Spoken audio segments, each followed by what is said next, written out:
ಕೃಷ್ಣಾಯ ವಾಸುದೇವಾಯ ಹರಯೇ ಪರಮಾತ್ಮನೇ ಪ್ರಣತಕ್ಲೇಶನಾಶಾಯ ಗೋವಿಂದಾಯ ನಮೋ ನಮಃ.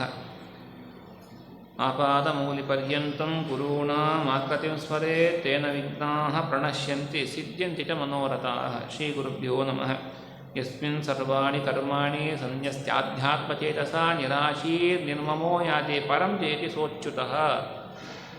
ನಿನ್ನೆ ದಿನ ಜಪದ ವಿಚಾರವನ್ನು ನೋಡ್ತಾ ಇದ್ವಿ ಅಲ್ವಾ. ಯಾವ ಜಪ ಮಾಡಬೇಕು ಅಂತೆಲ್ಲ, ಹೇಗೆ ಮಾಡಬೇಕು, ಸಂಖ್ಯೆ ಹೇಗಿರಬೇಕು, ಮಣಿ ಯಾವುದು ಅಂತೆಲ್ಲ ಒಂದಷ್ಟು ವಿಚಾರ ಮಾಡಿದ್ವಿ.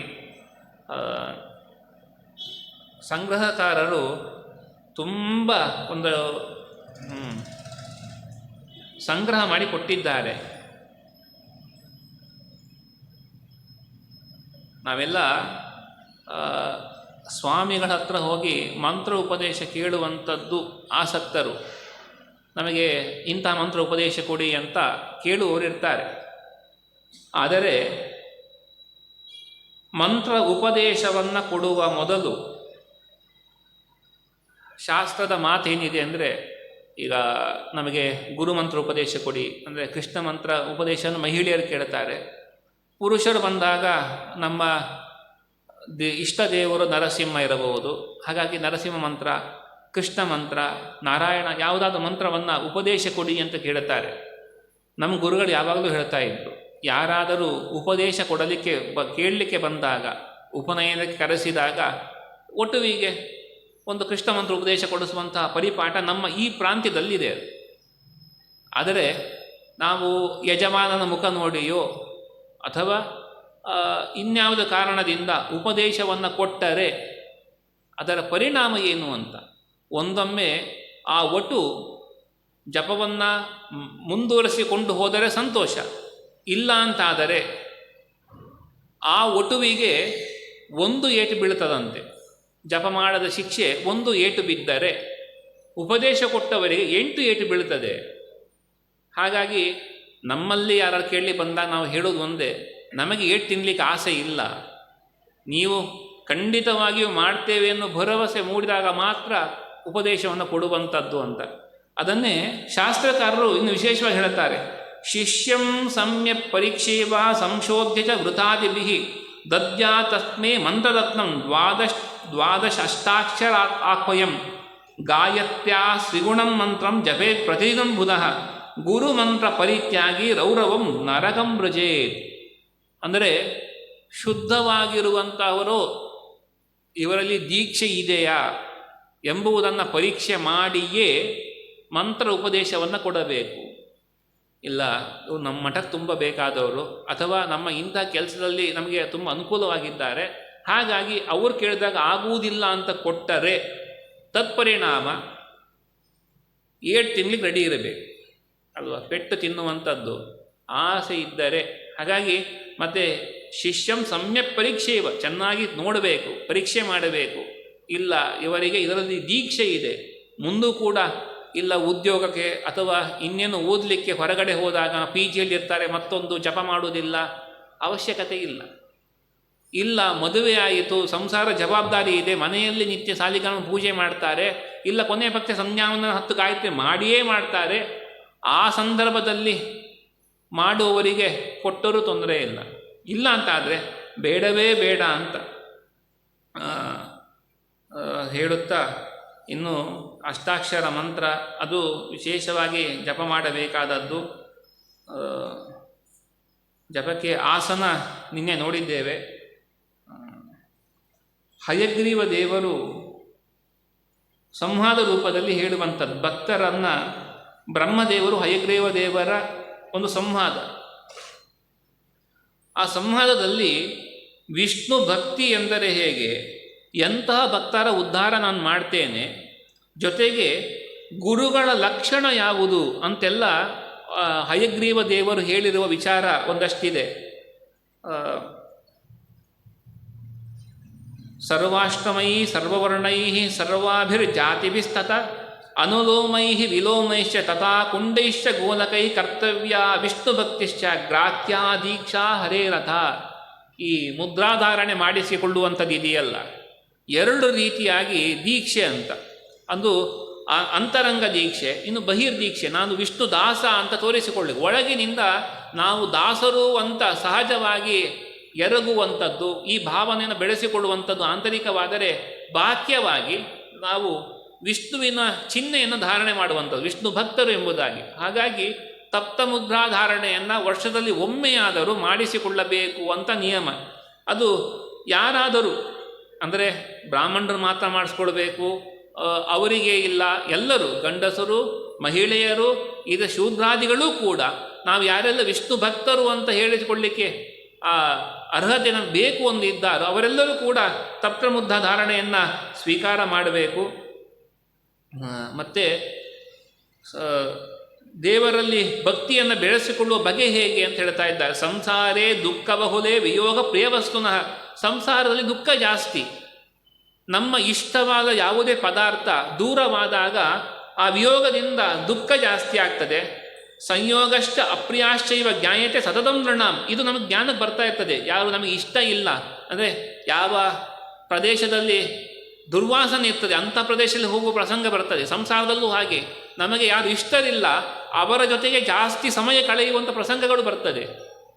ಒಬ್ಬರನ್ನು ಅವರ ದುರ್ಗುಣ ಇರಬಹುದು, ದೇಹದಲ್ಲಿ ದುರ್ಗಂಧಗಳಿರಬಹುದು, ಅವರು ಮಾತಾಡುವಾಗ ಅವರ ಬಾಯಿಂದ ಬರುವ ಅವಾಚ್ಯ ಶಬ್ದಗಳಿರಬಹುದು, ನಮಗೆ ಸಹಿಸ್ಲಿಕ್ಕೆ ಆಗುವುದಿಲ್ಲ. ಆದರೆ ಅವರ ಜೊತೆಗೆ ಇರಬೇಕಾದ ಪ್ರಸಂಗಗಳು ಬಂದುಬಿಡ್ತದೆ. ಇದನ್ನು ನೋಡಿ ಸಂಸಾರದಲ್ಲಿ ನಾನು ಎಷ್ಟಿರಬೇಕು ಈ ಆಲೋಚನೆ ತಂದುಕೊಳ್ಬೇಕು. ಸಂಯೋಗ ಅಪ್ರಿಯಾಶ, ಬೇಡವಾದದ್ದರ ಸಂಯೋಗವಾಗ್ತದೆ, ನಮಗೆ ಇಷ್ಟವಾದದ್ದು ದೂರವಾಗ್ತದೆ. ಇಂಥದ್ದೆಲ್ಲ ನೋಡಿ ನೋಡಿ ತಸ್ಮಾದದೋ ವಿರಕ್ತಸ್ಯಾದ್ ಏಕೈಕಂಚ ಶನೈಶನಿ. ಒಂದೇ ಸಲ ವೈರಾಗ್ಯ ಬರುವುದಿಲ್ಲ, ಹಂತ ಹಂತವಾಗಿ ಒಂದೊಂದನ್ನೇ ಬಿಡುತ್ತಾ ಬರಬೇಕು. ನಾವು ಅದೇ ನಮ್ಮ ವಿದ್ಯೆ ಹೇಳಿಕೊಟ್ಟ ಬಾಳೆಕುಂದ ರಘುರಾಮಾಚಾರ್ಯರು ಅವರು ಹೇಳ್ತಾ ಇದ್ದರು. ಅವರು ಯದ್ಯಪಿ ಯಾವುದು ಹಂಗಾರಕಟ್ಟೆ ಸೇತುವೆ ಪಕ್ಕದ ಏನು ಹೆಸರು ಅದು, ಮಾಬುಕಳ ಸೇತುವೆ ಪಕ್ಕದಲ್ಲೇ ಒಂದು ಮೊದಲು ಬಸ್ ಸ್ಟ್ಯಾಂಡ್ ಇತ್ತು, ಅದ್ರ ಹಿಂದೆ ಅಂಗಡಿ ಇದ್ದದವರು. ಅಂಗಡಿ ವ್ಯಾಪಾರ ಮಾಡಿಕೊಂಡೇ ಇದ್ದವರು. ಅವ್ರ ತಂದೆಯಿಂದ ಬಂದದ್ದು ವ್ಯಾಪಾರ, ಅದನ್ನು ಮುಂದುವರ್ಸ್ಕೊಂಡು ಬಂದಿದ್ದು. ಅವರು ಸಂಜೆ ಹೊತ್ತಿಗೆ ಬಂದು, ಆವಾಗ ಈ ನರಸಿಂಹರಾಜ ಪಿಕ್ಚರ್ ಅದು ಬರ್ತಾಯಿತ್ತಂತೆ, ಸೀರಿಯಲ್ ಅದು ಬರ್ತಾಯಿತ್ತಂತೆ ಏನೋ ಅಂತೆ.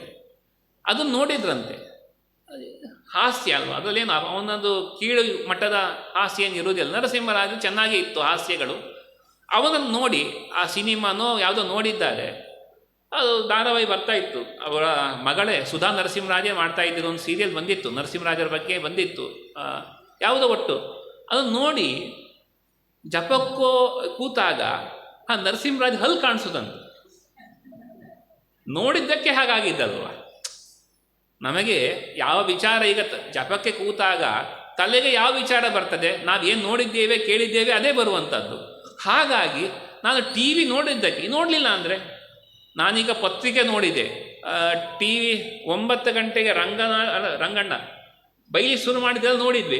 ನನ್ನ ತಲೆಗೂ ಒಂಚೂರ ಬಂತು, ಹೌದು ಅದು ತಪ್ಪು ಇದು ತಪ್ಪು, ಹಾಗಾಗಬಾರ್ದಿತ್ತು ಹೀಗಾಗಬೇಕು ಇದೇ ಸರಿ ಅನ್ನುವ ತಲೆಗಳ ವಿಚಾರ ಬಂದಾಗ ಜಪ ಕೂತಾಗ ಆ ಆಲೋಚನೆಗಳು ಬರ್ತದೆ. ಹಾಗಾಗಿ ಅಂದರೆ ಎಷ್ಟು ಬೇಕೋ ಅಷ್ಟಕ್ಕೆ ಸೀಮಿತ ಮಾಡಿಕೊಂಡರೆ ಈ ಸಮಸ್ಯೆ ಬರುವುದಿಲ್ಲ ಅನ್ನೋದು ನಾನು ಅಂದ್ಕೊಂಡೆ. ಆಮೇಲೆ ಟಿ ವಿ ನೋಡೋದು ಬಿಟ್ಟೆ ಅಂತ ಅವರು ಹೇಳಿದ್ದು. ಅರ್ಥಾತ್ ಶನೈ ಹಂತ ಹಂತ ಒಂದೇ ಸಲ ಎಲ್ಲ ಬಿಡ್ತೇನೆ, ನಿಮಗೆಲ್ಲ ಗೊತ್ತಿಲ್ಲ, ಎಲ್ಲ ಗೊತ್ತಿದೆ. ಒಂದೇ ಸಲ ಮಣಿ ಮಾಡ್ತೇನೆ ಮತ್ತೊಂದು ಹಾರಾಟ ಇಲ್ಲ. ಹಂತ ಹಂತವಾಗಿ ಒಂದೊಂದೊಂದಾಗಿ ಬಿಡ್ತಾ ಬಂದರೆ ಅಪಹಾಸ್ಯಕ್ಕೂ ಒಳಗಾಗುವುದಿಲ್ಲ. ಒಂದು ಸಲ ಏನೋ ವೈರಾಗ್ಯ ಬಂತು ಮಾಡ್ತೇವೆ ಆರಂಭ ಮಾಡಿದ್ವಿ, ತುಂಬ ಒದ್ದಾಡಬೇಕು. ಯಾಕೆ ಹೊರಗಡೆ ಹೇಳ್ಕೊಂಡಾಗಿದೆ, ಇವರು ತುಂಬ ಮಡಿವಂತರು ಈಗ ಆಗಿದ್ದಾರೆ, ಮಾಡಲಿಕ್ಕೆ ಆಗ್ತಾ ಇಲ್ಲ. ಆದರೆ ಹೊರಗಿನ ಜನ ಆಡ್ಕೊಳ್ತಾರೆ, ಕಷ್ಟಪಟ್ಟು ಮಾಡುವಂಥದ್ದು ಇದು ಬೇಕಾಗಿಲ್ಲ. ಮುಖವಾಡವನ್ನು ಹಾಕಿಕೊಂಡು ನಮ್ಮ ಜೀವನ ಇರಬೇಕು ಅಂತಿಲ್ಲ, ಸಹಜ ಇರಬೇಕು. ದೇವರ ಪ್ರೀತಿಗಾಗಿ ನನ್ನ ಬದುಕು ಹೀಗಿರಲಿ ಎಂಬ ದೃಷ್ಟಿಯಲ್ಲಿ ಶನೈ ಹಂತ ಹಂತ ಒಂದೊಂದು ಇದು ಸಾಕು. ಎಲ್ಲಿಯ ತನಕ ಅಂದರೆ ಮೊದಲು ವಾನಪ್ರಸ್ಥ ಆಶ್ರಮ ಅಂತ ಒಂದಿತ್ತು ಅಲ್ಲ, ಆಶ್ರಮ ಕೇಳ್ತೇವಲ್ವ, ಬ್ರಹ್ಮಚರ್ಯ, ಗೃಹಸ್ಥ, ವಾನಪ್ರಸ್ಥ, ಸನ್ಯಾಸಿ ಅಂತ. ಒಂದು ವಯಸ್ಸು ಬಂದ ಮೇಲೆ ಮನೆಯ ಜವಾಬ್ದಾರಿಯನ್ನು ಮಕ್ಕಳಿಗೆ ವಹಿಸಿ ತಾವು ವಾನಪ್ರಸ್ಥಾಶ್ರಮ ಸ್ವೀಕಾರ ಮಾಡುವಂಥದ್ದು. ಕಾಡಿಗೆ ಹೋಗಿ ಇರಬೇಕು, ಕಾಡಿಲ್ಲ, ಮನೆಯೇ ಕಾಡಿನಂತೆ, ಅಂದರೆ ಯಾರು ನಮ್ಮ ಜೊತೆಗೆ ಮಾತನಾಡುವುದಿಲ್ಲ, ಒಂಟಿಯಾಗಿರಬೇಕು, ಈ ರೀತಿಯ ಇರುವಂಥದ್ದೇ ವಾನಪ್ರಸ್ಥ. ಈ ಕಾಲದಲ್ಲಿ ಸನ್ಯಾಸ ಎಲ್ಲವನ್ನು ಬಿಡುವಂಥದ್ದು ಒಟ್ಟಿನಲ್ಲಿ. ಆದರೆ ಎಲ್ಲರಿಗೂ ಆ ಮನಸ್ಸು ಬರುವುದಿಲ್ಲ. ನಡೆಯಲಿಕ್ಕೆ ಆಗದ ಸಾಮರ್ಥ್ಯ ಇಲ್ಲ ಅಂದರೂ ಕೂಡ ಮನೆ ಕೀಲಿಕೈಯನ್ನು ಕೊಡಲಿಕ್ಕೆ ಮನಸ್ಸಾಗುವುದಿಲ್ಲ. ಯಾಕೆ? ಅಧಿಕಾರ ಅನುಭವಿಸಿ ನಾಳೆ ದಿನ ನಾನೆಲ್ಲ ಬಿಟ್ಟು ಕೊಟ್ಟರೆ, ನನ್ನ ಬಗ್ಗೆ ಹೀಗೆ ಮಾಡಿದರೆ ಹಾಗೆ ಮಾಡಿದರೆ ಎಂಬುವ ಭಯ ತುಂಬಿಬಿಡ್ತದೆ. ನಾವೇನು ಶಾಶ್ವತ ಅಲ್ಲ, ಹೋಗಲೇಬೇಕು. ಆದರೂ ಈ ಕಾಲದಲ್ಲಿ ಸ್ವಲ್ಪ ಜಾಗ್ರತೆ ಮಾಡಲೇಬೇಕು. ನಮಗೆ ನೋಡುವಾಗ ರೇಮಂಡ್ ಕಂಪನಿಯ ಯಾರು ಅವನ ಕಂಪನಿ ಯಜಮಾನ ಒಂದು ಕಾಲ ಬಂದಾಗ ತನ್ನ ಮಗನಿಗೆ ಎಲ್ಲ ಆಸ್ತಿಯನ್ನು ಬರೆದು ಕೊಟ್ಟನಂತೆ. ರೇಮಂಡ್ ಗೊತ್ತುಂಟಲ್ವ, ಬಟ್ಟೆ. ಮಗ ತಂದೆಯನ್ನು ಹೊರಗೆ ಮಾಡಿಬಿಟ್ಟ. ಇಂತಹ ಪ್ರಸಂಗ ಒಬ್ಬನ ತನ್ನ ಮಕ್ಕಳೆಲ್ಲ ಚೆನ್ನಾಗಿದ್ದರು, 3 ಜನ ಗಂಡು ಮಕ್ಕಳು, ಸೊಸೆಯಂದರು ಬಹಳ ಪ್ರೀತಿ ಮಾಡ್ತಾ ಇದ್ದರು. ಒಬ್ಬ ಅಂದ್ಕೊಂಡ ಮಕ್ಕಳಿಗೆ ನನ್ನ ಆಸ್ತಿಯನ್ನು ಹಂಚಿಬಿಡಬೇಕು ಅಂತ. ಇವತ್ತು ಏಕಾದಶಿ ಪೂಜೆ ಮುಗಿದಿದೆ, ಹಾಗಾಗಿ ಸ್ವಲ್ಪ ಪುರುಸೋತ್ತ ಕೂತ್ಕೊಂಡು ವಿಚಾರ ಮಾಡ್ಬೋದು ಅಂತ ಮಾತಾಡ್ತಾ ಇದ್ದೇವೆ. ಹಾಂ ಅಲ್ವಾ, ಮನೇಲಿ ಕೆಲಸ ಹೋಗಬೇಕು ಅಂತೇನಿದ್ರೆ ಹೇಳಿಬೇಕಾದ್ರೆ ಹೊರಡ್ಬೋದು. ಹಾಂ, 3 ಜನ ಮಕ್ಕಳಿಗೆ ಎಲ್ಲ ಚೆನ್ನಾಗೇ ಇದ್ದರು, ಒಂದೇ ಮನೆಯ ವಾಸ, ಎಲ್ಲ ಚೆನ್ನಾಗಿದ್ದರು. ತನ್ನ ಆಸ್ತಿಯನ್ನು ಪಾಲು ಮಾಡಿಬಿಟ್ಟ. ಸ್ವಲ್ಪ ದಿನದಲ್ಲಿ ವ್ಯತ್ಯಾಸ ಕಾಣಲಿಕ್ಕೆ ಶುರುವಾಯಿತು. ಮೊದಲು ಯಾವ ಗೌರವ ಕೊಡ್ತಾ ಇದ್ದರು ಸ್ವಲ್ಪ ಕಡಿಮೆ ಆಗ್ತದೆ. ಯಾಕೋ ನನ್ನ ಬಗ್ಗೆ ಭಾರ ಆಗ್ತಾ ಇದ್ದೇನೆ ಇವರಿಗೆ ಎನ್ನುವ ಫೀಲಿಂಗು ಯಜಮಾನಿ ಬರಲಿ ಶುರುವಾಯಿತು. ತನ್ನ ಸ್ನೇಹಿತರ ಹತ್ರ ಕೇಳ್ಕೊಂಡ, ನೋಡಪ್ಪ ನನ್ನ ಆಸ್ತಿಯನ್ನೆಲ್ಲ ಮಕ್ಕಳಿಗೆ ಹಂಚಿಕೊಟ್ಟೆ, ಮೊದಲು ಯಾವ ರೀತಿಯಾದ ಸಮಯಕ್ಕೆ ತಿಂಡಿ ತೀರದ ಈ ವಿಚಾರಗಳ ಮಾತುಗಳು ಬರ್ತಾ ಇತ್ತು, ಆಧಾರ ಇರ್ತಾ ಇತ್ತು, ಅದೀಗ ಕಡಿಮೆ ಆಗ್ತಾ ಇದೆ. ನಾನು ತಪ್ಪು ಮಾಡಿದ್ನೇನೋ, ನನ್ನ ಆಸ್ತಿಯನ್ನು ಈಗಲೇ ಹಂಚಿಬಿಟ್ಟು ತಪ್ಪು ಮಾಡಿದ್ನೇನೋ ಅಂತ ಭಾವನೆ ಬರ್ತಾ ಇದೆ ಎನ್ನುವಾಗ ಗೆಳೆಯ ಒಂದು ಸಲಹೆ ಕೊಟ್ಟನಂತೆ. ನೋಡು, ನಿಮ್ಮ ಮಕ್ಕಳಿಗೆ ಹೀಗೆ ಹೇಳು, ನಿನಗೆಲ್ಲ ಸರಿಯಾಗ್ತದೆ. ಮನೆಗೆ ಬಂದ ಮೇಲೆ ಆ ವ್ಯಕ್ತಿ ತನ್ನ ಮಕ್ಕಳನ್ನು ಕರೆದು, ನಾನು ತುಂಬ ಅಮೂಲ್ಯವಾದ ಪದಾರ್ಥಗಳ ಬಗ್ಗೆ ಒಂದು ಪಟ್ಟಿ ಇದೆ, ಎಲ್ಲಿಟ್ಟಿದೆ ರಹಸ್ಯವಾಗಿ, ಅದನ್ನು ಇಂಥ ಸ್ನೇಹಿತರಿಗೆ ಕೊಟ್ಟಿದ್ದೇನೆ, ನನ್ನ ಮರಣವಾದ ಮೇಲೆ ಅದು ನಿಮಗೆ ಸಿಗ್ತದೆ ಅನ್ನೋದಾಗಿ ಹೇಳಿದ್ದಾನೆ.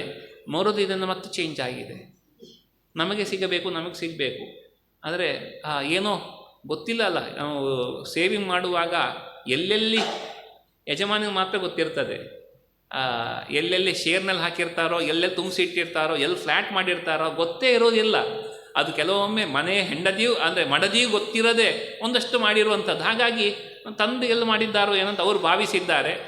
ಕೊನೆಗೆ ಅವನ ಕಾಲ ಆಯಿತು, ನೆಮ್ಮದಿಯಿಂದ ಪ್ರಾಣ ಬಿಟ್ಟ ಮೇಲೆ ಅವನ ಗೆಳೆಯ ಬಂದ ಕೇಳಿಕೊಂಡ್ರು, ಏನೋ ನಮ್ಮ ತಂದೆ ಏನೋ ಮಾಡಿಟ್ಟಿದ್ರಂತಲ್ಲ, ನಿಮ್ಮ ಹತ್ರ ಕೊಟ್ಟಿದ್ರಂತಲ್ಲ, ಕೊಡಿ. ಒಂದು ಪೆಟ್ಟಿಗೆ ತಂದು ಕೊಟ್ಟ ಅಂತೆ. ಬದುಕಿರುವಾಗಲೇ ನಮ್ಮ ಆಸ್ತಿಯನ್ನು ಹಂಚಬಾರದು, ಅದು ಮೂರ್ಖತನ ಅಂತ ಅವನು ಬರೆದಿದ್ದ ಪಟ್ಟಿ ಸಿಕ್ತಂತೆ ಅಷ್ಟೇ ಒಟ್ಟಿನಲ್ಲಿ. ಅಂದರೆ ನನ್ನದು ಅನ್ನೋದಾಗಿ ಅಂಟಿಸಿಕೊಂಡಷ್ಟು ಜೀವ ಇರುವಷ್ಟು ಕಾಲವೂ ಕೂಡ ಬಂಧನದಲ್ಲೇ ಇರ್ತೇವೆ. ಆ ಭಯದಿಂದ ವಿಮುಕ್ತರಾಗಲೇಬೇಕು. ಯಾವಾಗ ಆ ಭಯ ಅಂತ ನಾವು ಈಗಷ್ಟೇ ವಾಯುದೇವರಲ್ಲಿ ಕೇಳಿಕೊಂಡೆ. ನಮ್ಮ ಭಯ ಏನಿದೆ, ನಾನು ಬದುಕಿರುವಾಗ ನನ್ನ ಮಕ್ಕಳು ನೋಡ್ಕೊಳ್ತಾರೋ ಇಲ್ವೋ, ಮರಣಿಸಿದ ಮೇಲೆ ಶ್ರಾದ್ದಾದಿಗಳನ್ನು ಮಾಡ್ತಾರೋ ಇಲ್ವೋ, ಈ ಭಯ ಕಾಡುವಂಥದ್ದು. ದೇವರೇ ನಮಗೆ ಮುಖ್ಯ ಆಶ್ರಯ. ಈ ಭಾವ ಬಂದಾಗ ಆಸ್ತಿ ಪಾಸ್ತಿ ನಮ್ಮ ಸೇವಿಂಗ್ಸು ಸಣ್ಣ ಮಟ್ಟಿಗಿದ್ದರೂ ಕೂಡ ಈ ಭಾವನೆ ಆಗಿರಬೇಕು. ದೇವರಿಗೆ ಶರಣಾಗತಿ, ದೇವರ ಹತ್ತಿರಕ್ಕೆ ಎಲೆ ಬೀಳಲೇಬೇಕು ಅಲ್ವಾ. ನಾವು ಕನ್ನಡಕ ಹಾಕಿರಲಿಲ್ಲ, ಹಾಕಿದ್ವಿ. ಎಲೆ ಹಸಿರು ಎಲೆ ತುಂಬ ಚೆನ್ನಾಗಿರ್ತದೆ, ಬರ್ತಾ ಅದು ವರ್ಣ ಬದಲಾಗ್ತದೆ, ಇನ್ನು ಬೀಳಲಿಕ್ಕೆ ಹತ್ತಿರ ಆಗುವಂತೆ ನಮ್ಮ ಇಂದ್ರಿಯಗಳ ಶಕ್ತಿಯು ಕಡಿಮೆ ಆಗ್ತಾ ಹೋಗುವಂಥದ್ದೇ. ಈ ಎಚ್ಚರ ಬರಬೇಕು. ಬಂದಾಗ ನಮಗೆ ಈ ಸಂಸಾರದಲ್ಲಿ ಆವಾಗೆಲ್ಲ ಹಾಗೆ ಮಾಡಿದ್ವಿ, ಆವಾಗ ಹಾಗೆ ಮಾಡಿದ್ವಿ, ಆಯಿತು, ದೇಹದಲ್ಲಿ ಸಾಮರ್ಥ್ಯ ಇತ್ತು ಮಾಡಿದ್ದೀರಿ, ಹೌದು.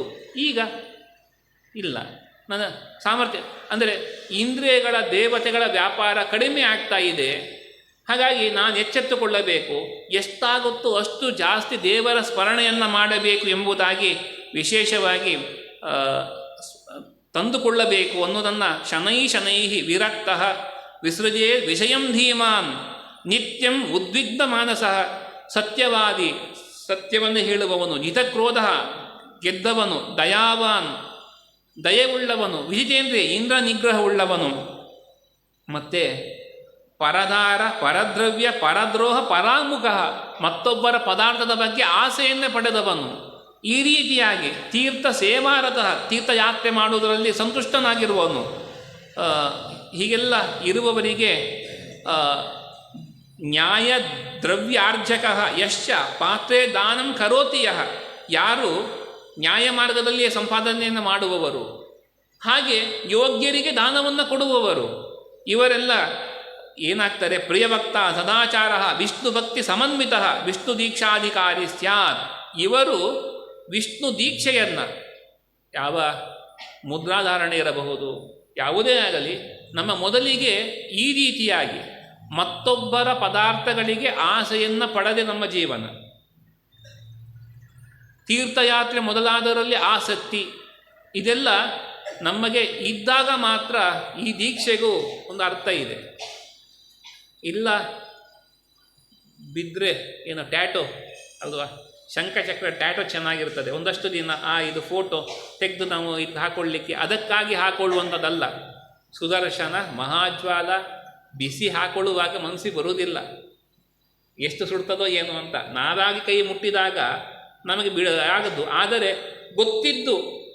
ಗೊತ್ತಿಲ್ಲದೆ ಮುಟ್ಟಿದಾಗ ಆಗೋ ಬಿಸಿ ಬೇರೆ. ಅದು ಗೊತ್ತಿದ್ದು ಮುದ್ರೆ ಬಿಸಿ ಏನು ಅಂತ ಎಳ್ಕೊಂಡು ಮಾಡ್ತೇವೆ. ಆದರೆ ಸುದರ್ಶನ ಮಹಾಜ್ವಾಲ ಕೋಟಿ ಸೂರ್ಯ ಸಮಪ್ರಭ ಅಜ್ಞಾನಾಂಧಸ್ಯ, ಅಜ್ಞಾನ ಎಂಬುವ ಅಂಧ, ಅದರಿಂದ ಕುರುಡನಾಗಿದ್ದೇನೆ. ವಿಷ್ಣು ಮಾರ್ಗ ಪ್ರದರ್ಶ, ವಿಷ್ಣು ಮಾರ್ಗವನ್ನು ನನಗೆ ತೋರಿಸುವವನಾಗುವ ಪ್ರಾರ್ಥನೆ ಜೊತೆಗೆ ಸುದರ್ಶನವನ್ನು ಆ ಪ್ರಾರ್ಥನೆ. ಹಾಗಾಗಿ ಕೊನೆ ಪಕ್ಷ ಮುದ್ರೆ ಹಾಕುವಾಗ ಆ ಮಂತ್ರದ ಕೇಳಲಿ, ಯಾರಿಗೂ ಅರ್ಥ ಆಗೋದಿಲ್ಲ, ಆಗ ಭಯ ಅಲ್ವಾ.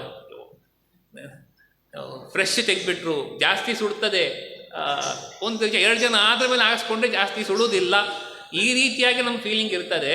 ಆದರೆ ವಿಷ್ಣು ದೀಕ್ಷೆಯ ಮೊದಲು ಈ ಗುಣಗಳು, ನ್ಯಾಯದಲ್ಲಿ ಸಂಪಾದನೆ ಮಾಡಬೇಕು, ಯೋಗ್ಯರಿಗೆ ದಾನವನ್ನು ಕೊಡಬೇಕು ಇತ್ಯಾದಿ ನಮ್ಮಲ್ಲಿರಬೇಕು ಅಂತ ಹೇಳುತ್ತಾ ಮತ್ತು ಉದ್ಧಾರ ಮಾಡಬೇಕು. ಒಂದಷ್ಟು ಪಟ್ಟಿಯನ್ನು ಕೊಟ್ಟಿದ್ದಾರೆ. ದರ್ಶನ ಸ್ಪರ್ಶನ ಪ್ರಶ್ನೈ ಸ್ವಪಾಕಾಧೀನಭಿಧ್ರುವಂ ರೋಗಿಣ ಹಿ ಚಿಕಿತ್ಸ್ಯಂತೆ ದಯಾವಂತ ಚಿಕಿತ್ಸಕಾಹ. ಯಾರೆಲ್ಲ ಬಡವರಿದ್ದಾರೋ, ತುಂಬ ಕಷ್ಟದಲ್ಲಿರುವಂಥವ್ರು, ಅವರನ್ನು ತಿರಸ್ಕಾರ ಮಾಡೋದೇ ಜಾಸ್ತಿ. ಯಾರಲ್ಲಿ ದುಡ್ಡಿದೆ ಅವರ ಬಗ್ಗೆ ಸಮಾಜ ಗೌರವ ಕೊಡ್ತದೆ.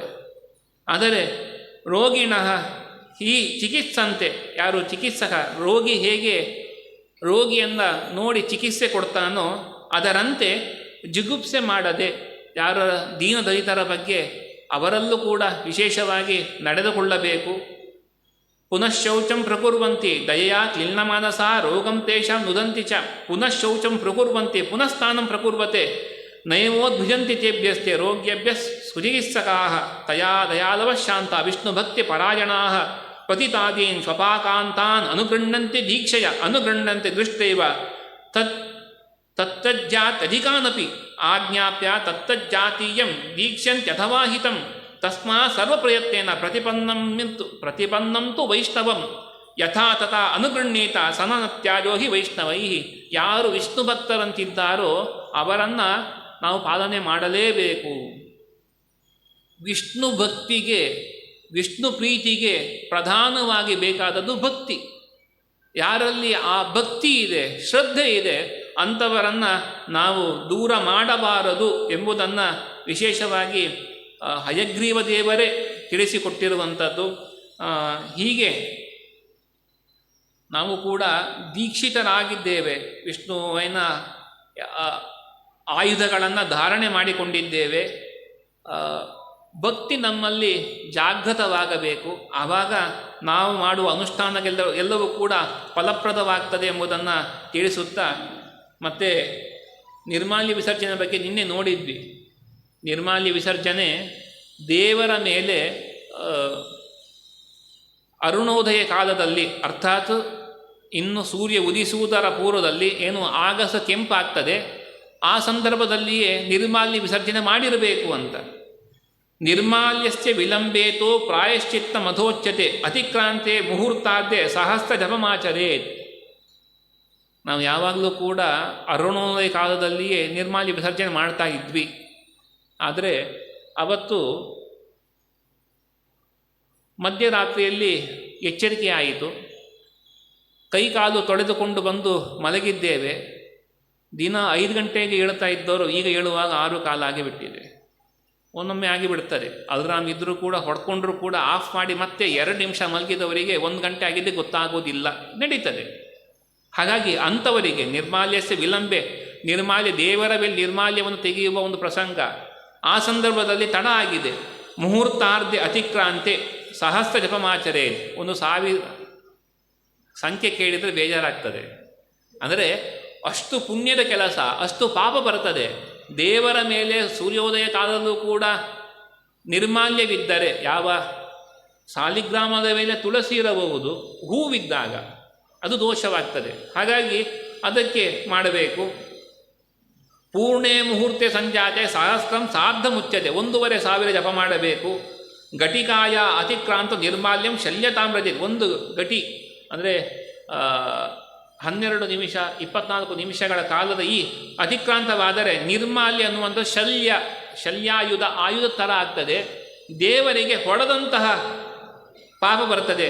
ಮುಹೂರ್ತೆ ಸಮತಿಕ್ರಾಂತೆ ಪೂರ್ಣಂ ಪಾತಕ ಮುಚ್ಚತೆ ತತಃಪರಂ ಬ್ರಹ್ಮವಧೋ ಮಹಾಪಾತಕ ಮುಚ್ಚತೆ. ಒಂದೊಮ್ಮೆ ಪೂರ್ಣ ಬಿಟ್ಟೇ ಬಿಟ್ವಿ. ಒಮ್ಮೊಮ್ಮೆ ಆಗ್ತದೆ. ನಾವು ಪಾದ ಪೂಜೆಗೆ ಬೇರೆ ಬೇರೆ ಮನೆಗೆ ಹೋದಾಗ ನೋಡೋದಿದೆ. ನಮ್ಮ ಮನೆ ಈ ಪ್ರಾಂತ್ಯ ಅಂತಲ್ಲ, ಬೇರೆ ಬೇರೆ ಪ್ರಾಂತ್ಯಕ್ಕೆ ಹೋದಾಗ ದೇವರ ಮೇಲೆ ಇಟ್ಟ ಹೂ ಎಷ್ಟೋ ದಿನ ಆಗಿರ್ತದೆ, ಒಣಗಿ ಹೋಗಿರ್ತದೆ, ಅಂಥ ಹೂ ಇರ್ತದೆ.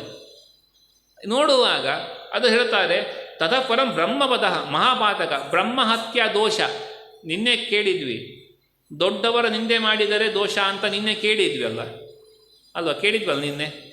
ಮತ್ತೊಂದು ರೀತಿ ಬ್ರಹ್ಮವಧ ಅನ್ನುವಂಥ ದೊಡ್ಡ ದೋಷ ಯಾವಾಗ ದೇವರ ಮೇಲೆ ನಿರ್ಮಾಲ್ಯವನ್ನು ಹಲವು, ಅಂದರೆ ಈ ಭಾನುವಾರ ಮೊದಲಾದ ದಿನ ಎಲ್ಲ ಕೆಲಸ ಮುಗಿಸಿ ಸ್ನಾನ ಪೂಜೆ ಮಾಡಿದ್ರಾಯಿತು, ನಾವು ಯಾವ ಆಹಾರ ಸ್ವೀಕಾರ ಮಾಡುವುದಿಲ್ಲ. ಹಾಗಾಗಿ ಮಧ್ಯಾಹ್ನ 12 ಗಂಟೆಗೆ ನಾನು ಸ್ನಾನ ಮಾಡಿ ನಿನ್ನೆ ದೇವರ ನಿರ್ಮಾಲ್ಯ ತೆಗಿತೇನೆ ಅಂತ ತೀರ್ಮಾನ ಮಾಡಿದರೆ ಯಾವ ರೀತಿ ನಾವು ಅದೇ ನಿನ್ನೆ ಹೇಳಿದಂತೆ ಪಾಪ ಪುಣ್ಯದ ಅಕೌಂಟನ್ನು ಆವಾಗ ಇದು ವರ್ಷಕ್ಕಲ್ಲ, ಇದು 1 ತಿಂಗಳಿಗೊಮ್ಮೆ ತೋರಿಸಿದರೆ, ಸ್ವಾಮಿ ದರ್ಶನ ಕೊಟ್ಟರೆ ಈ ರೀತಿಯಾಗಿ ಪಾಪ ಈ ವರ್ಷ ಪುಣ್ಯ ಇಷ್ಟು ಮಾಡಿದ್ದಿ ಅಂತ ತೋರಿಸಿ ಕೊಟ್ಟರೆ ಬಹುಶಃ ನಮಗೆ ಎಚ್ಚರ ಬಂದಿತ್ತೋ ಏನು. ದೇವರ ಕಾರುಣ್ಯ ಅಂಥ ಶಿಕ್ಷೆಯನ್ನು ಕೊಡುವುದಿಲ್ಲ. ನಾವು ಮಾಡಿದ ಪಾಪಗಳಿಗೆ ಕೈ ಕಾಲು ಬಿದ್ದೋಗುವಂಥದ್ದು ಮತ್ತೊಂದು ಮರುಕ್ಷಣದಲ್ಲಿ ಅನುಭವಕ್ಕೆ ಬಂದರೆ ಪಾಪದ ಬಗ್ಗೆ ನಾವು ಮಾಡುವ ಬಗ್ಗೆ ಅಷ್ಟು ಇಲ್ಲ, ತುಂಬ ಜಾಗ್ರತೆ ಮಾಡ್ತಾ ಇದ್ವಿ. ದೇವರು ಈ ಕೆಲವು ಕರ್ಮ ಮಾಡಿದರೆ ಶಿಕ್ಷೆ ಕೊಡ್ತಾನೆ ಅಂತ. ಆದರೆ ದೇವರ ಕಾರುಣ್ಯ, ನಾವು ಎಂತಹ ಅನ್ಯಾಯ ಮಾಡಿದ್ದರೂ ಚೆನ್ನಾಗಿ ಮೆರೆಸ್ತಾ ಇದ್ದಾನೆ. ನಮ್ಮ ಈ ಇಚ್ಛೆಯಂತೆ, ನಮ್ಮ ಇಚ್ಛೆಯಂತೆ ಕೈ ಕಾಲು ನಡಗು ನೋಡುವಂಥದ್ದು ಕೈ ಕಾಲು ಆಡಿಸುವಂಥ ಎಲ್ಲವನ್ನು ಕೊಟ್ಟಿರುವುದರಿಂದ ಪಾಪ ಮಾಡಿದ್ದರ ಭಯ ನಮಗೆ ಕಾಣದೇ ಇಲ್ಲ. ನೀವೇನೋ ಹೇಳ್ತೀರಾ ಹಾಗಂತೆ ಹೀಗಂತೆ ಅಂತ, ಆದರೆ ನಮ್ಗೆ ಯಾವುದೂ ಕೂಡ ಅನುಭವಕ್ಕೆ ಬರ್ತಾ ಇಲ್ಲ ಅಲ್ಲ ಅನ್ನೋದು ವಿಶೇಷವಾಗಿ ಇದು ತಲೆಗೆ ಬರ್ತದೆ. ಹಾಗಾಗಿ ನಿರ್ಮಾಲ್ಯ ವಿಸರ್ಜನೆ ಬಗ್ಗೆ ಫಲ ಹೀಗಿದೆ. ಇದು ನಾವು ಅನುಭವಿಸುವಂಥದ್ದು. ಕೆಲವೊಮ್ಮೆ ರೋಗ ಬರ್ತದೆ. ನಮ್ಮ ಮನೆ ಹಿಂದಿನವರು ಯಾರು ಇರುವುದಿಲ್ಲ, ನಮ್ಮ ಹಿಂದಿನವರಿಗೆ ಇಂತಹ ಕಾಯಿಲೆ ಇರಲಿಲ್ಲ, ನನಗೆ ಹೊಸದಾಗಿ ಬಂದಿದೆ, ಯಾಕೆ ಬಂತು? ಅಥವಾ ಹುಟ್ಟುವ ಮಗುವಿಗೆ ಇಂಥ ಸಮಸ್ಯೆ ಇದೆ, ಯಾಕಾಯಿತು? ಎಲ್ಲವೂ ಕೂಡ ಈ ಜನ್ಮಾಂತರದಲ್ಲಿ ಮಾಡುವ ಕರ್ಮದಿಂದಾಗಿ ಇದೆಲ್ಲ ಬರ್ತದೆ ಅಂತಲೇ ಶಾಸ್ತ್ರ ತಿಳಿಸಿಕೊಡುವಂಥದ್ದು. ಹಾಗಾಗಿ ಎಷ್ಟು ಎಚ್ಚರ ವಹಿಸ್ತೇವೋ ಅಷ್ಟು ಒಳ್ಳೆಯದು ಅಂತ ಹೇಳುತ್ತಾ ಗಾಯತ್ರಿಯನ್ನು ಕುಳಿತುಕೊಂಡೇ ಮಾಡಬೇಕು ಅಂತ ನಾವು ನೋಡಿದ್ದೇವೆ. ಅಂದರೆ ಉದಯ ತನಕ ನಿಂತು ಮಾಡಬೇಕು, ಸೂರ್ಯ ಉದಯದ ನಂತರದಲ್ಲಿ ಕುಳಿತು ಅಥವಾ ನಿಂತು ಮಾಡಬಹುದು ಅಂತ ಹೇಳಿದ್ದು. ಸಾಯಂಕಾಲ ಇಲ್ಲಿ ತಿಳಿಸಿಕೊಡುವಾಗ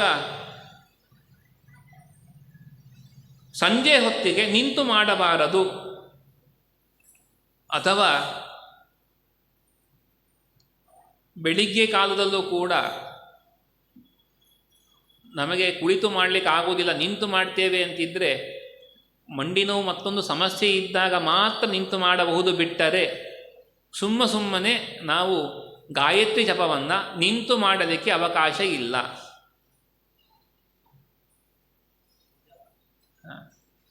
ಮಾಡುವವರೇ ಕಡಿಮೆ ಇರ್ತಾರೆ ಸ್ವಾಮಿ, ನೀವು ಏನೇನೋ ಹೇಳಬೇಡಿ ಅಂತ ಬೈಬೇಡಿ ಅಷ್ಟೇ ಅಲ್ವಾ. ಅದನ್ನು ನಾವು ಅಂದ್ಕೊಳ್ಬೇಕು. ಎಷ್ಟು ಸೂರ್ಯೋದಯ ಪೂರ್ವಂ ಆಸೀನೋ ವೇದಮಾತರಂ ಜಪೇತಸ್ಯ ವೃಥಾ ಜಪ್ಯಂ ನರಕಂ ಸೋದಿಗಚ್ಚತಿ. ಈ ಮಾತುಗಳು ಹೇಳುವುದೇ ಹೀಗೆ. ಸೂರ್ಯೋದಯದ ಪೂರ್ವದಲ್ಲಿ ಕುಳಿತುಕೊಂಡು ಗಾಯತ್ರಿ ಜಪ ಮಾಡಿದರೆ ನರಕಕ್ಕೆ ಹೋಗ್ತಾರೆ. ಆಚಾರ್ಯರು ಸ್ಪಷ್ಟವಾಗಿ ಹೇಳಿದ್ದಾರೆ, ಸೂರ್ಯೋದಯದ ಪೂರ್ವದಲ್ಲಿ ಗಾಯತ್ರಿ ಜಪ ಮಾಡುವುದಾದರೆ ನಿಂತುಕೊಂಡೇ ಮಾಡಬೇಕು. ಸೂರ್ಯೋದಯದ ಪೂರ್ವದಲ್ಲಿ ಗಾಯತ್ರಿ ಜಪ ಮಾಡುವುದಾದರೆ ನಿಂತುಕೊಂಡೇ ಮಾಡಬೇಕು. ಒಂದೊಮ್ಮೆ ಕುಳಿತುಕೊಂಡು ಮಾಡಿದರೆ ನರಕಕ್ಕೆ ಹೋಗ್ತಾರೆ ಅನ್ನುವ ಮಾತು ಶಾಸ್ತ್ರದಲ್ಲಿದೆ.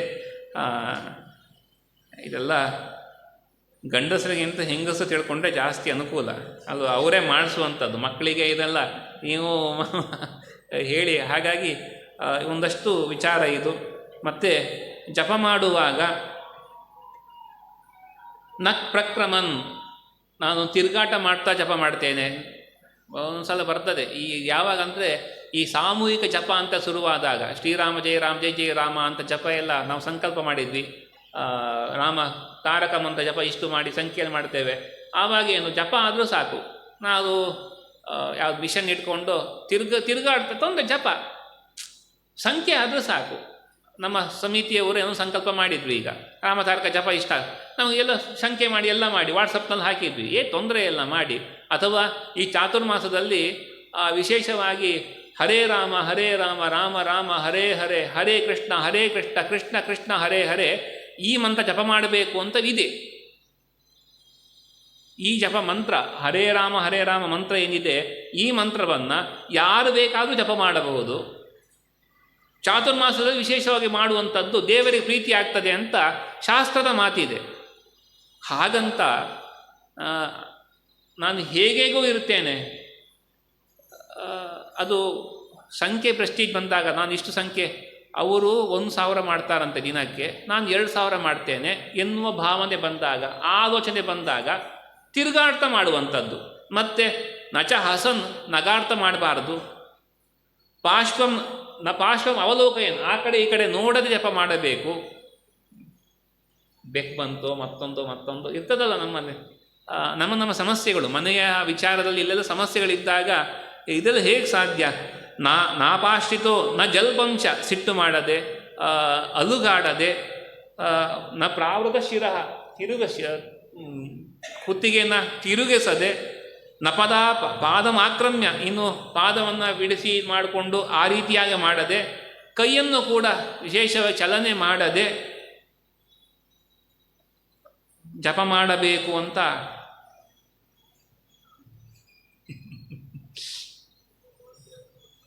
ಮಾಡುವುದು ಯಾರಲ್ವ? ಇಷ್ಟೆಲ್ಲ ಹೇಳಿದರೆ ಜಪವೇ ಬೇಡ ಅನಿಸಿಬಿಡ್ತದೆ ಅಷ್ಟೇ. ನಮಗೆ ನಾವು ಮಾಡುವುದು ಒಂದಷ್ಟು ಶುದ್ಧವಾಗಲಿ, ಸಂಖ್ಯೆ 10 ತೊಂದರೆ ಇಲ್ಲ. ನಾನು ಶುದ್ಧ ಮನಸ್ಸಿನಿಂದ ಕಣ್ಣು ಮುಚ್ಚಿಕೊಂಡು ಆ ದೇವರ ಧ್ಯೇಯ ಸದಾ ಸವಿತ್ರ ಮಂಡಲ ಮಧ್ಯವರ್ತಿ ಸೂರ್ಯಮಂಡಲದ ಒಳಗೆ ಕುಳಿತಿರುವ ನನ್ನ ಹೃತ್ಕಮದಲ್ಲಿರುವಂತಹ ಏನು ಅಷ್ಟ ಕಮಲದ ಪದ್ಮ, ಆ ಪದ್ಮದಲ್ಲಿ ಕುಳಿತಿರುವ ಭಗವಂತ, ಬಂಗಾರದ ಬಣ್ಣ, ಅವನು ಕಿರೀಟ ಹಾರಗಳನ್ನು ಧಾರಣೆ ಮಾಡಿದ್ದಾನೆ, ಶಂಕರ ಚಕ್ರವನ್ನು ಧಾರಣೆ ಹಿಡಿದುಕೊಂಡಿದ್ದಾನೆ. ಇಂತಹ ಕರುಣೆಯ ಕಣ್ಣು ದೃಷ್ಟಿ ಅವನದ್ದು. ಯಾವಾಗ ಅನುಗ್ರಹ ಮಾಡಬೇಕು ಅಂತ ಕಾಯ್ತಾ ಇರೋ ಭಗವಂತ ಎಂಬುವ ಚಿಂತನೆಯನ್ನು ತಂದುಕೊಂಡು ಆ ಜಪವನ್ನು ಮಾಡಿದರೆ ನಮಗೆ ಎಲ್ಲ ಅಭೀಷ್ಟಗಳು ಸಿದ್ಧಿಯಾಗ್ತದೆ ಅಲ್ವಾ? ಅಲ್ಲಿ ಬಂದರೋ ಇಲ್ವೋ, ಇನ್ನೂ ಇದು ಮಾಡಿದ್ರೋ ಇಲ್ವೋ, ಸಂಖ್ಯೆ ಮೂವ್ ಆಗ್ತಾ ಇರ್ತದೆ. ಅದು ಯಾವುದೋ ಮಣಿ ಆಗ್ತದೆ, ತಂದು ಕೊಟ್ಟರೋ ಇಲ್ವೋ ಇನ್ನು ಪೂಜೆ ಯಾವಾಗಲೂ ಹಾಗೆ, ಪೂಜೆಗೆ ಅದು ತಂದು ಕೊಟ್ಟಿಲ್ಲ ಅದಿಡು, ಇದು ಜಪ ಮಾಡು ಮೊದಲು ನೆನಪಾಗಿ ಹಾಗೆ ಹೇಳುವಂಥದ್ದು. ನೈವೇದ್ಯಕ್ಕೆ ತಯಾರಾಯ್ತಾ ಇಲ್ವಾ ಮಾಡುವುದಾಗ್ತದೆ ನಮ್ಮದು. ಆದರೆ ಜಪ ಅನ್ನುವಂಥದ್ದು ಯಜ್ಞ ಅನ್ನೋ ಭಾವನೆ ಬಂದಾಗ, ಪುಣ್ಯದ ಭಾವನೆ ಬಂದಾಗ, ನಾನು ಒಂದು ಮಾಡುವ ಅತ್ಯಲ್ಪ ಸಂಖ್ಯೆಯ ಜಪವೂ ಕೂಡ ದೇವರ ಪ್ರೀತಿಗಾಗಿ ಇರಬೇಕು, ಇದು ಮನಸ್ಸಿಗೆ ಬರಬೇಕು. ಬಂದಾಗ ಸಹಜವಾಗಿ ದಾರಿ ಕಾಣ್ತದೆ. ನಮ್ಮ ಮಾತು, ನಮ್ಮ ಅಲುಗಾಟಗಳು ಎಲ್ಲವೂ ಕಡಿಮೆ ಆಗ್ತದೆ. ದೇವರ ಧ್ಯಾನ ನಿದ್ರೆಗಾಗಿ ಅಲ್ಲ, ಕಣ್ಣು ಮುಚ್ಚುವುದು ನಿದ್ರೆಗಾಗಿ ಅಲ್ಲ. ಕಣ್ಣು ನೋಡ್ತಾ ಇದ್ದರೆ ನಾನು ಒಳ್ಳೆ ಧ್ಯಾನ ಬರ್ತದೆ, ಇಲ್ಲ. ಕಣ್ಣು ತೆರೆದಿದ್ದಾಗ ಸಹಜವಾಗಿ ಆ ಕಡೆ ಈ ಕಡೆ ಯಾರಾದರೂ ಓಡಾಡಿದರೂ ಕೂಡ ಮನಸ್ಸಲ್ಲಿ ಎಳೆದುಕೊಂಡು ಹೋಗ್ತದೆ. ಕಣ್ಣು ಮುಚ್ಚಿ ಏಕಾಗ್ರತೆ, ಮೂಗಿನ ತುದಿಯನ್ನು ನೋಡುತ್ತಾ ಮುಚ್ಚಿ ಏಕಾಗ್ರ ಮನಸ್ಸಿನಿಂದ ಧ್ಯಾನ ಮಾಡಬೇಕು ಅಂತ ಶಾಸ್ತ್ರ ಹೇಳುವಂಥದ್ದು. ಮತ್ತು ಜಪವನ್ನು ಮಾಡುವಾಗ 3 ವಿಧ ಹೇಳಿದ್ದು, ಮನಸ್ಸಿನಲ್ಲೇ ಮಾಡುವಂಥದ್ದು, ತುಟಿಯನ್ನು ಅಲುಗಾಡಿಸಿ ಮಾಡುವಂಥದ್ದು, ಗಟ್ಟಿಯಾಗಿ ಹೇಳುವಂಥದ್ದು. ಈ 3 ರೀತಿಯಾಗಿ ಜಪ ಇದೆ. ಅದರಲ್ಲಿ ಹೇಳುವಾಗ ಮೋಕ್ಷದ ಇಚ್ಛೆ ಯಾರಿಗಿದೆ ಅವರು ಮುಕ್ತಿದಃ ಮಾನಸೋಜ್ಞೇಯ, ಮನಸ್ಸಿನಲ್ಲಿ ಚಿಂತನಿಸುವ ಮಾಡುವಂಥ ಈ ಮಂತ್ರ ನಮಗೆ ಮುಕ್ತಿಯನ್ನು ತಂದು ಕೊಡುತ್ತದೆ. ಇನ್ನು ಉಚ್ಚಾಟನೆ ಇತ್ಯಾದಿ ಪ್ರಸಂಗ ಬಂದಾಗ, ಯಾವ ಹೋಮ ಪ್ರಸಂಗ ಬರ್ತದೆ ಉಚ್ಚಾಟನಾದಿಗಳು, ಅಲ್ಲಿ ಮಂತ್ರಗಳನ್ನು ಸ್ಪಷ್ಟವಾಗಿ ಬಾಯಿ ಬಿಟ್ಟೆ ಹೇಳಬೇಕು, ವಿಧಿ ಇರುವಂಥದ್ದು. ಹಾಗಾಗಿ 3 ರೀತಿಯ ಕ್ರಮ. ನಮಗೆ ಮೋಕ್ಷವಾಗಬೇಕು, ಸಂಸಾರದ ಬಿಡುಗಡೆ ಬೇಕಂತಿದ್ದಾಗ ಈ ರೀತಿಯಾಗಿ ಜಪ ಮಾಡಬೇಕು. ಮೌನವಾಗಿ ಜಪ ಮಾಡುವುದು ನಮ್ಮ ಉದ್ಧಾರಕ್ಕೆ. ಉಚ್ಚಾಟನೆ ಮೊದಲಾದಂತಹ ಕರ್ಮಗಳು ಮಾಡುವಾಗ ಬಾಯಿ ಬಿಟ್ಟು ಗಟ್ಟಿಯಾಗಿ ಮಂತ್ರ ಹೇಳಬೇಕು. ಯಾಕೆ? ದುಷ್ಟದ ಆ ಶಕ್ತಿ ಅದು ಹೋಗಬೇಕು ಅಂತಾದಾಗ ಮಂತ್ರದಲ್ಲಿ ಒಂದು ಬಲ ಇದೆ. ಆ ಬಲದಿಂದಾಗಿ ಅಲ್ಲಿ ಹೇಳುವ ಮಂತ್ರಗಳು ಸ್ಪಷ್ಟವಾಗಿ ಗುಣಗುಣಗುಣ ಅಂತ ಹೇಳಿ ಮಾಡುವಂಥದ್ದಲ್ಲ.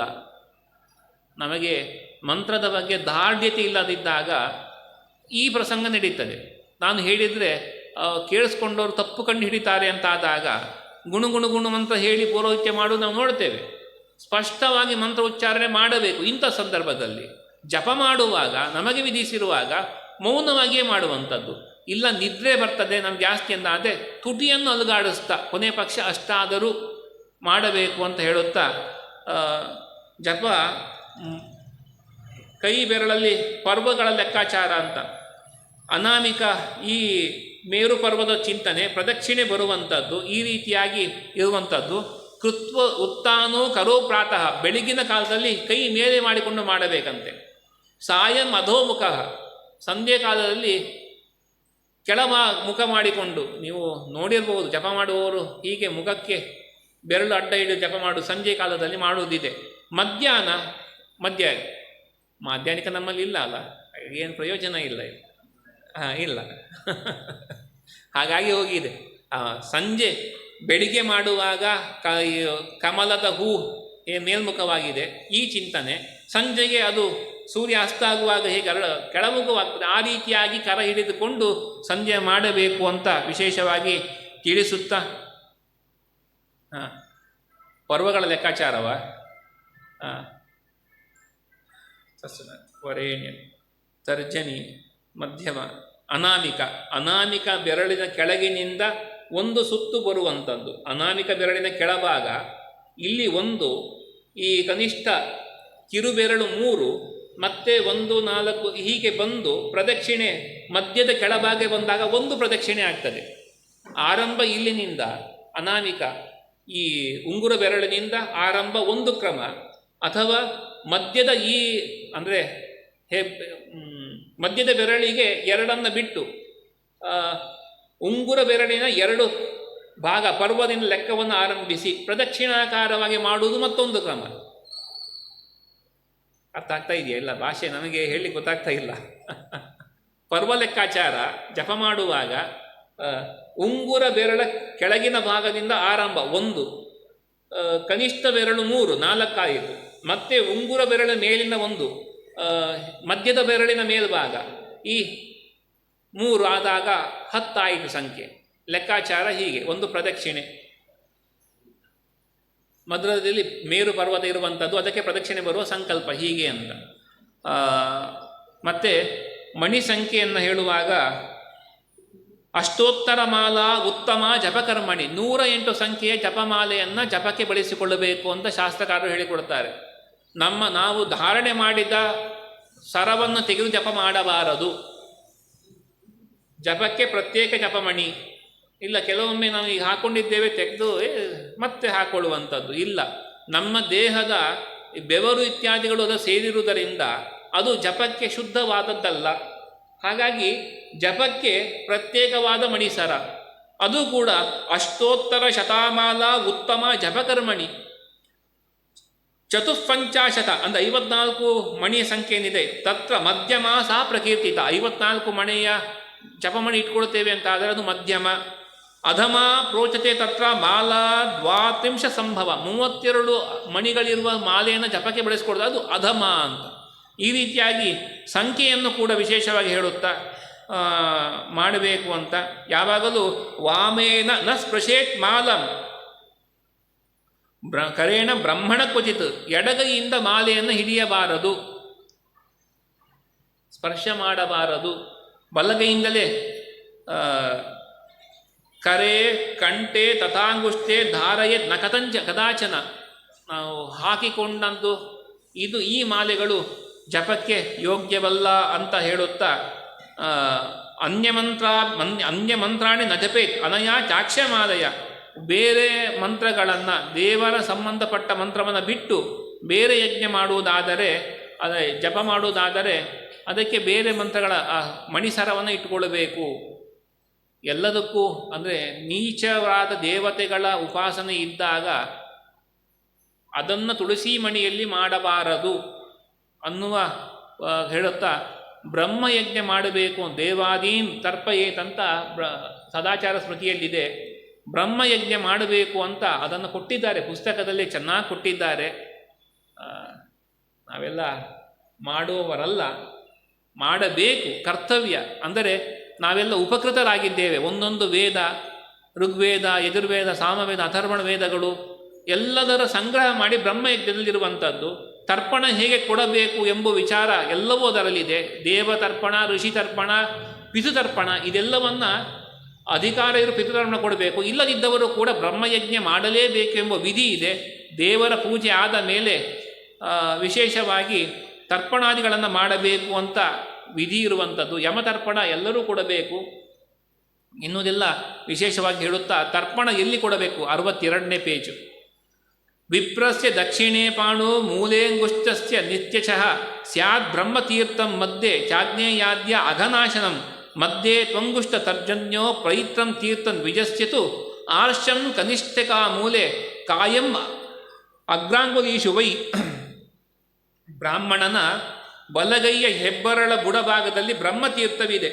ನಾವು ಏನು ಆಚಮನ ಮಾಡುವಾಗ ನೀರು ಸ್ವೀಕಾರ ಮಾಡಬೇಕು, ಇದು ಬ್ರಹ್ಮತೀರ್ಥ. ತೀರ್ಥ ಸ್ವೀಕಾರ ಮಾಡುವಾಗ ಇಲ್ಲೇ ಮಾಡಬೇಕು. ನಾನು ಇಲ್ಲಿ ಮಧ್ಯದಲ್ಲಿ ತಗೊಳ್ಳುತ್ತೇನೆ ತೀರ್ಥ ಇಲ್ಲ, ಈ ಕೊನೆಗೆ ತಗೊಳ್ಬೇಕು, ಹೀಗೆ ತಗೊಳ್ಬೇಕು ಅಂತ ಈ ವಿಧಿ ಇರುವಂಥದ್ದು. ಒಬ್ಬೊಬ್ಬರು ತಗೊಳ್ಳೋ ರೀತಿ ಇರುತ್ತೆ, ಹೀಗೆ ಹೇಗೋ ತಗೊಳ್ಳುವಂಥದ್ದು ಇರ್ತದೆ. ಅದು ನೋಡಿದರೆ ಗೊತ್ತಾಗ್ತದೆ ಇವರಿಗೆ ಏನೂ ಗೊತ್ತಿಲ್ಲ ಅಂತ. ಆಚಮನಕ್ಕೆ ಪಾದಪೂಜೆಗೆ ಹೋದಾಗ ಆಚಮನ ಮಾಡಿ ಅಂದಾಗ ಅವರು ಸೌಟು ಹಿಡಿದ್ರಲ್ಲಿ ಗೊತ್ತಾಗ್ತದೆ ಎಷ್ಟು ಜಪ ಮಾಡ್ತಾರೆ ಅಂತ. ನೀರು ತಗೊಳ್ಳೋದು ಬೇಡ, ಆ ಉದ್ಧರಣೆಯನ್ನು ಕೈಯಲ್ಲಿ ಹಿಡಿದುಕೊಂಡಾಗಲೇ ಆ ಯಜಮಾನ ಎಷ್ಟು ಸಂಧ್ಯಾವಂದನೆ ಮಾಡಿದ್ರೆ ಸ್ಪಷ್ಟವಾಗಿ ಗೊತ್ತಾಗ್ತದೆ. ಇನ್ನು ನೀರು ಕುಡಿಯುವಾಗ ಶಬ್ದ ಮಾಡಿಕೊಂಡು ಕುಡಿಯುವಂಥದ್ದು, ಭರ್ರನ್ ಶಬ್ದ ಮಾಡಿ ಅಥವಾ ಹೀಗೆ ಕುಡಿಯುವಂಥದ್ದು, ಹೇಗೋ ತಗೊಳ್ಳುವಂಥದ್ದು ಇಲ್ಲ. ಕುಡಿಯುವಂಥದ್ದು ಬ್ರಹ್ಮತೀರ್ಥದಲ್ಲಿಯೇ ಸ್ವೀಕಾರ ಮಾಡಬೇಕು, ಇದು ಬ್ರಹ್ಮತೀರ್ಥ ಅಂತ. ಮಧ್ಯಭಾಗ ಇದು ಆಗ್ನೇಯ, ಅಗ್ನಿ ಸಂಬಂಧ ಇರ್ತದೆ ನಮ್ಮಲ್ಲಿ. ಹಾಗಾಗಿ ದಾನ ಸ್ವೀಕಾರ ಮಾಡುವಂಥದ್ದು ಮಧ್ಯದಲ್ಲಿಯೇ. ದಾನ ಸ್ವೀಕಾರ ಮಾಡುವಾಗ ಅಗ್ನಿ ನಮ್ಮಲ್ಲಿ ಇದೆ ಕೈಯಲ್ಲಿ, ಹಾಗಾಗಿ ಬ್ರಾಹ್ಮಣನ ಕೈಯಲ್ಲಿ ಅಗ್ನಿ ಇರ್ತದೆ. ಹಾಗಾಗಿ ದಾನ ಸ್ವೀಕಾರ ಮಾಡುವ ಯೋಗ್ಯ ಬ್ರಾಹ್ಮಣ ಅಂತಾದಾಗ ಅವನು ದಾನ ಸ್ವೀಕಾರ ಯೋಗ್ಯನೇ. ಇಲ್ಲ ನಾನು ದಾನ ಸ್ವೀಕಾರ ಮಾಡುವುದಿಲ್ಲ ಹೀಗಿಲ್ಲ. ಬ್ರಾಹ್ಮಣ ಹೌದೋ ಅಲ್ಲೋ, ಹೌದಾ ಅಂತ ದಾನ ಸ್ವೀಕಾರ ಮಾಡಬಹುದು, ಆದರೆ ಅದಕ್ಕನುಕೂಲವಾದ ಜಪ ಮಾಡಬೇಕು. ಮತ್ತು ಹೆಬ್ಬರಳು ತೋರುಗಳ ಮಧ್ಯಭಾಗ ಪಿತೃತೀರ್ಥ ಇಲ್ಲೇ ಕೊಡುವಂಥದ್ದು. ಋಷಿ ಕಿರುಬೆಳೆನ ಬುಡಭಾಗ ಇದು ಋಷಿತೀರ್ಥ.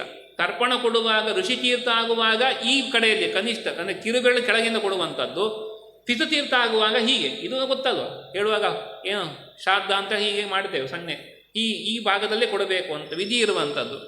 ಏಕೈಕಂ ಅಂಗುಲಿಂ ದೇವಾಹ ದ್ವೌದೋ ಸನಕಾದಯ ಅರ್ಹಂತಿ ಬಿದರ ಸ್ತ್ರೀ ಸ್ತ್ರೀಯ ಏಕೈಕ ಅಂಜಲಿಂ. ತರ್ಪಣ ಕೊಡುವಾಗ ದೇವತೆಗಳಿಗೆ ಒಂದು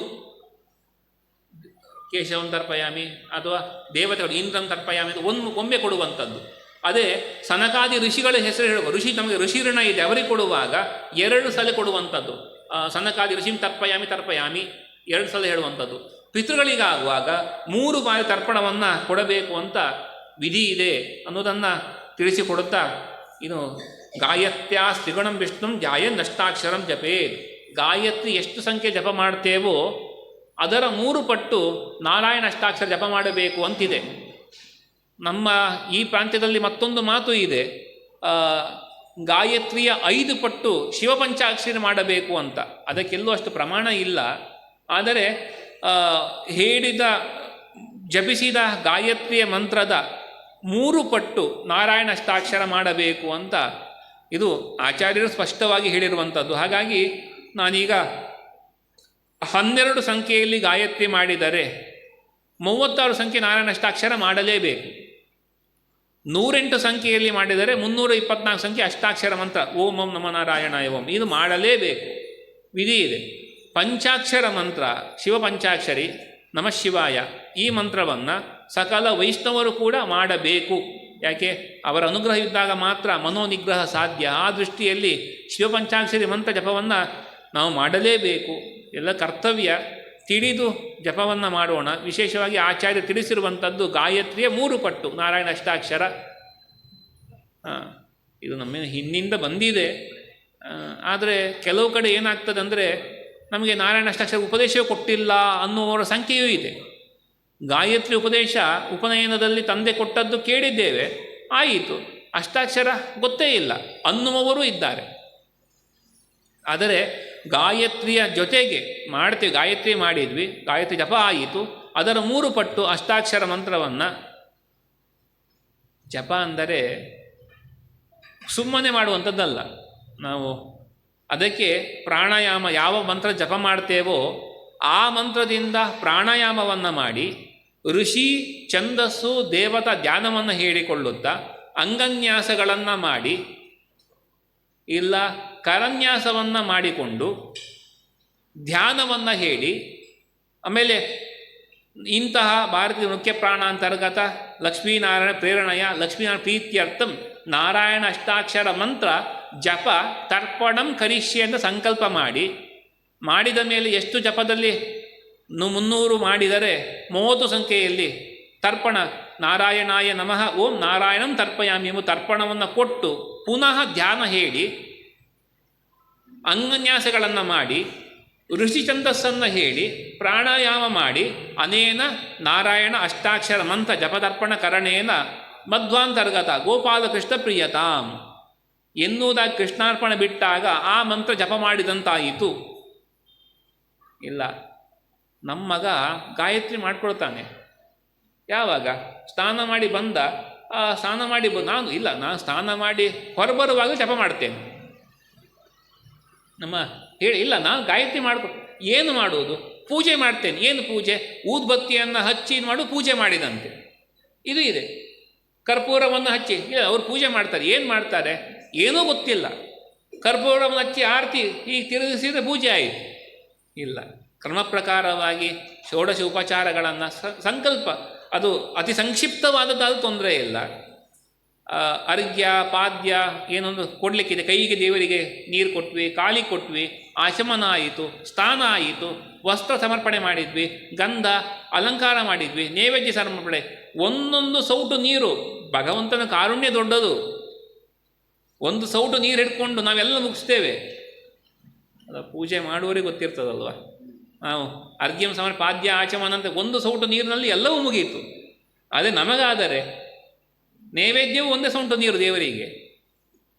ಇದಲ್ಲ. ಆದರೆ ದೇವರ ಕಾರುಣ್ಯ, ಹಾಗಾಗಿ ದೇವರ ಕಾರುಣ್ಯ ಅದೆಷ್ಟು ವರ್ಣನೆ ಮಾಡಿದರೂ ಕಡಿಮೆಯೇ.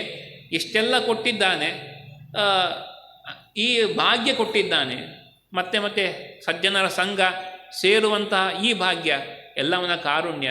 ಈ ಚಿಂತನೆ ಜೊತೆಗೆ ಆಚಾರ್ಯರು ಕೊಟ್ಟಂತಹ ಮಾರ್ಗದಲ್ಲಿ ಸಂಧ್ಯಾವಂದನೆಗಳನ್ನು ಮಾಡುವ ಪ್ರಯತ್ನ ಮಾಡೋಣ. ಕೃಷ್ಣ.